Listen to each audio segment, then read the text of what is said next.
So how do we know when we have kidney disease? Well, often we don't know, and that's half the problem. Your kidneys are pretty good at compensating when things aren't going so well. The reality is you may not notice any symptoms at all until the CKD is quite advanced.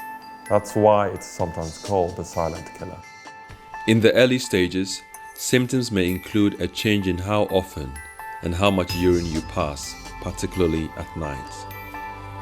As the CKD progresses, you might experience tiredness, loss of appetite, shortness of breath, and a feeling of being generally unwell.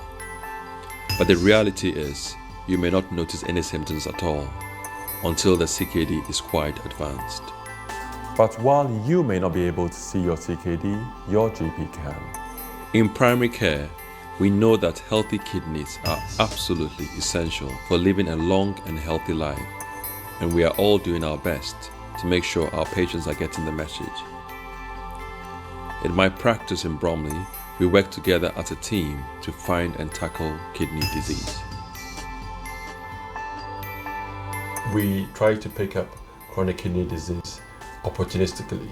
So when patients walk in here for things unrelated to their kidneys, I give them a form to do a blood test and to check the kidney function. So I do that as often as I can, and especially in patients who are more at risk, Asian patients and Afro-Caribbean patients, I'm a little bit more vigilant, and obviously in diabetic patients.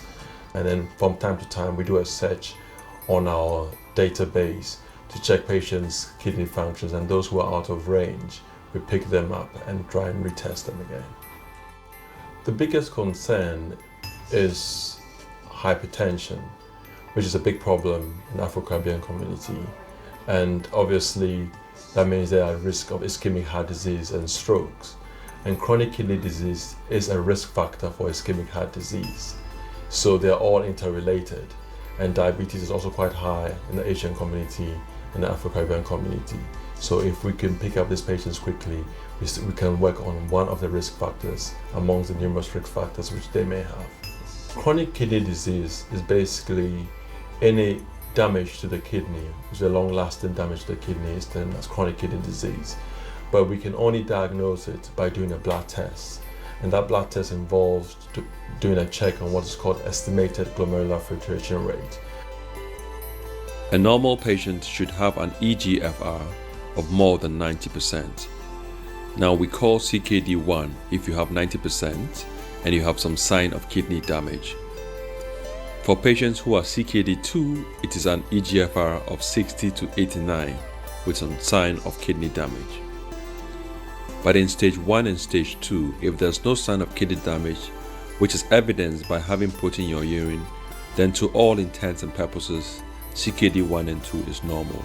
And then in CKD stage 3A, we have an eGFR of 45 to 59 and 3B 30 to 44 with moderate kidney damage. At CKD 4, we have an eGFR of 15 to 29, and then CKD 5 is below 15. Now, the patients with CKD 3, we can't manage them in primary care. Those with CKD stage 4 and 5, we will normally at some point have to refer them into hospital medicine, and definitely those with stage 5 will need to be monitored in hospital. The main emphasis is on healthy living, a good lifestyle. If you smoke, to reduce smoking, to eventually stop if it's possible. If you have a lot of salt in your diet, to reduce your salt intake. And if you're West African or Afro-Caribbean, to avoid fried foods, because you also want to control your cholesterol, which ties into your cardiovascular risk factors. So avoiding fried foods, reducing your salt intake.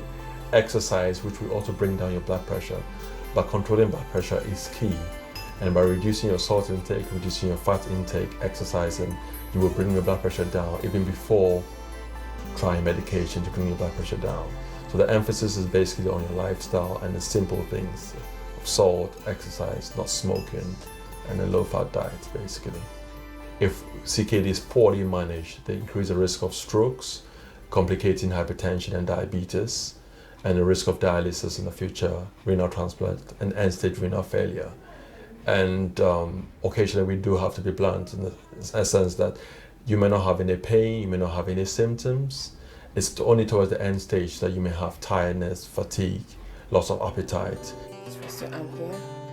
Good.